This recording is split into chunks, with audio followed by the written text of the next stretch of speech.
ರಾಜ್ಯದಲ್ಲಿ ದಲಿತ ಮುಖ್ಯಮಂತ್ರಿ ಬದಲಾವಣೆ ವಿಚಾರ ಜೋರಾಗಿ ಸುದ್ದಿಯನ್ನು ಮಾಡ್ತಾ ಇದೆ. ಈಗಿರುವಂಥ ಮುಖ್ಯಮಂತ್ರಿ ಜನಪರವಾದಂಥ ಆಡಳಿತವನ್ನು ನೀಡ್ತಾ ಇದ್ದಾರೆ.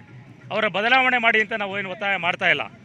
ಬದಲಾವಣೆ ಮಾಡಬೇಕು ಅಂತ ಸಂದರ್ಭ ಬಂದಾಗ ಪ್ರಸ್ತುತ ರಾಜ್ಯದಲ್ಲಿ 8 ವರ್ಷಗಳ ಕಾಲ KPCC ಅಧ್ಯಕ್ಷರಾಗಿ 8 ವರ್ಷ 2 ಬಾರಿ ರಾಜ್ಯದಲ್ಲಿ ಅಧಿಕಾರಕ್ಕೆ ತಂದಂತಾಗ ಪ್ರಸ್ತುತ ಈ ಸರ್ಕಾರದಲ್ಲೂ ಕೂಡ ಪ್ರಣಾಳಿಕೆ ಸಮಿತಿ ಅಧ್ಯಕ್ಷರಾಗಿ 23ರಲ್ಲೂ ಕೂಡ ರಾಜ್ಯದಲ್ಲಿ ಸಾಮೂಹಿಕ ನಾಯಕತ್ವದ ಅಡಿನಲ್ಲಿ ಅಧಿಕಾರಕ್ಕೆ ತಂದಿರುವಂತಾಗ ಡಾಕ್ಟರ್ G. ಪರಮೇಶ್ವರ್ ಅವ್ರನ್ನ ರಾಜ್ಯದ ಪ್ರಸ್ತುತ ಮುಖ್ಯಮಂತ್ರಿ ಮಾಡಬೇಕು ಅಂತೇಳಿ ನಾವು ಎಲ್ಲ ವರ್ಗದ ಜನ ಒತ್ತಾಯವನ್ನು ಮಾಡ್ತಾ ಇದ್ದೇವೆ. ಸರ್ ಮೊದಲಿಂದನೂ ಒತ್ತಾಯ ಮಾಡ್ತಾ ಇದ್ದಾರೆ. ಆದರೆ ಬ್ರೇಕ್ಫಾಸ್ಟ್ ಮೀಟಿಂಗ್ ಅಂತೇಳಿ DCM ಕೂತ್ಕೊಳ್ತಾ ಇದ್ದಾರೆ. ಇದ್ರ ಬಗ್ಗೆ ಏನು ಹೇಳ್ತೀರಾ? ಬ್ರೇಕ್ಫಾಸ್ಟ್ ಮೀಟಿಂಗ್ ಆಗಿದೆ.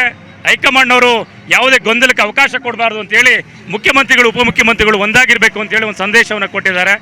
ಬದಲಾವಣೆ ಅಂತ ಸಂದರ್ಭ ಬಂದಾಗ ಪ್ರಸ್ತುತ ದಲಿತ ವರ್ಗದ ನಾಯಕರಾದಂತಹ ಪರಮೇಶ್ವರ್ ಅವ್ರನ್ನ ಮುಖ್ಯಮಂತ್ರಿ ಸ್ಥಾನಕ್ಕೆ ಪರಿಗಣಿಸಬೇಕು, ರಾಜ್ಯದ ಮುಖ್ಯಮಂತ್ರಿ ಸ್ಥಾನವನ್ನು ಕೊಡಬೇಕು ಅಂತೇಳಿ ಈ ಸಂದರ್ಭದಲ್ಲಿ ನಾವು ಆಗ್ರಹವನ್ನು ಮಾಡ್ತಾ ಇದ್ದೇವೆ. ಕಾರ್ಯಕ್ರಮ 78 ವರ್ಷ ಸ್ವಾತಂತ್ರ್ಯ ಬಂದು 78 ವರ್ಷ ಕಳೆದರೂ ಕೂಡ ದಲಿತ ವರ್ಗದ ನಾಯಕರುಗಳಿಗೆ ಮುಖ್ಯಮಂತ್ರಿ ಸ್ಥಾನ ಲಭಿಸಿಲ್ಲ. ಇವತ್ತು ಹನುಮ ಜಯಂತಿ ಪ್ರಯುಕ್ತ ರಾಜ್ಯದ ದಲಿತ ನಾಯಕರಿಗೆ ಮುಖ್ಯಮಂತ್ರಿ ಸ್ಥಾನ ಸಿಗಲಿ ಅಂತೇಳಿ ಪರಮೇಶ್ವರ್ ಅವರು ಮುಖ್ಯಮಂತ್ರಿ ಆಗಲಿ ಅಂತೇಳಿ ಅವರ ಹೆಸರಿನಲ್ಲಿ ನಾವು 101 ತೆಂಗಿನಕಾಯಿಯನ್ನು ಈಡಿಗಾಯಿ ಹೊಡೆಯುವಂಥ ಕಾರ್ಯಕ್ರಮ, ಜನರಿಗೆ ಹನುಮ ಜಯಂತಿ ಪ್ರಯುಕ್ತ ಸಾಮೂಹಿಕ ಅನ್ನದಾನ ಕಾರ್ಯಕ್ರಮವನ್ನು ಕೂಡ ಇದನ್ನು ವ್ಯವಸ್ಥೆಯನ್ನು ಮಾಡಿದ್ದೇವೆ. ಈಗ ನಮ್ಮ ಪ್ರಸ್ತುತ ರಾಜ್ಯದಲ್ಲಿ ಅಖಿಲ ಭಾರತ ಕಾಂಗ್ರೆಸ್ ಸಮಿತಿ ಅಧ್ಯಕ್ಷರಾಗಿ ಮಲ್ಲಿಕಾರ್ಜುನ್ ಖರ್ಗೆ ಅವರು ಇದ್ದಾರೆ. ಇನ್ನೂ 5 ಜನ ದಲಿತ ಮುಖ್ಯಮಂತ್ರಿ ಸ್ಥಾನಕ್ಕೆ ಅರ್ಹರಿದ್ದಾರೆ. ಸತೀಶ್ ಜಾರಕಿಹೊಳಿ ಇದ್ದಾರೆ, ಡಾಕ್ಟರ್ S. ಸಿ. ಮಹದೇವಪ್ಪನವರು ಇದ್ದಾರೆ, KH. ಮುನಿಯಪ್ಪನವರು ಇದ್ದಾರೆ, ಬಹುಶಃ ನಮ್ಮ ಡಾಕ್ಟರ್ G. ಪರಮೇಶ್ವರ್ ಅವರು ಕೂಡ ಇದ್ದಾರೆ.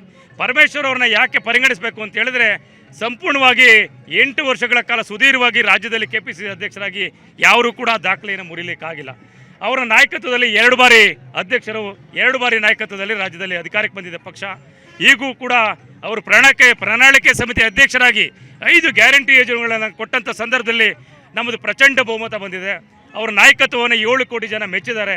ಅವರಿಗೆ ಪ್ರಸ್ತುತ 1 ಬಾರಿ ಅವಕಾಶವನ್ನು ಕೊಟ್ಟರೆ ಮತ್ತೊಂದು ಬಾರಿ ರಾಜ್ಯದಲ್ಲಿ ಅಧಿಕಾರಕ್ಕೆ ಕಾಂಗ್ರೆಸ್ ಪಕ್ಷ ಅಧಿಕಾರಕ್ಕೆ ಬರಲಿಕ್ಕೆ ಸಾಧ್ಯ ಆಗ್ತದೆ. ಪರಮೇಶ್ವರ್ ಅವ್ರನ್ನ ಮುಖ್ಯಮಂತ್ರಿ ಮಾಡಬೇಕು ಅಂತೇಳಿ ಈ ಸಂದರ್ಭದಲ್ಲಿ ಒತ್ತಾಯವನ್ನು ಮಾಡ್ತಾ ಇದ್ದಾರೆ. ಖರ್ಗೆ ಅವ್ರಿಗೆ ಕೊಟ್ಟರು ಸಂತೋಷ, ನಮಗೆ ಖರ್ಗೆ ಅವ್ರಿಗೆ ಕೊಟ್ಟರು ಸಂತೋಷ, ಸತೀಶ್ ಜಾರಕಿಹೊಳಿ ಅವ್ರಿಗೆ ಕೊಟ್ಟರು ಸಂತೋಷ, ಮುನಿಯಪ್ಪನವ್ರಿಗೆ ಕೊಟ್ಟರು ಸಂತೋಷ, ಮತ್ತು ಪರಮೇಶ್ವರ್ ಅವ್ರಿಗೂ ಕೊಟ್ಟರು ಸಂತೋಷ. ಇದೇ ಆಗಿರೋದು ನಮ್ಮ ದುರ್ದೈವ. ಯಾಕೆಂದ್ರೆ ಓಟ್ ಹಾಕಕ್ಕೆ ನಾವು ಅಧಿಕಾರ ಮಾಡಕ್ಕೆ ಅವರು 78 ವರ್ಷ ಕಳೆದ್ರು ಕೂಡ ಅಂಬೇಡ್ಕರ್ ಸಂವಿಧಾನವನ್ನು ಪ್ರೀತಿಸೋ ಜನ, ಸಂವಿಧಾನವನ್ನು ಗೌರವಿಸೋ ಜನ, ಸಂವಿಧಾನವನ್ನು ಆಚರಣೆ ಮಾಡೋಂಥ ಜನಕ್ಕೆ ವಂಚಿತ ಸಂಯಮ ಸ್ಥಾನವನ್ನು ವಂಚಿತರಾಗಿ ಮಾಡ್ತಾ ಇದ್ದಾರೆ.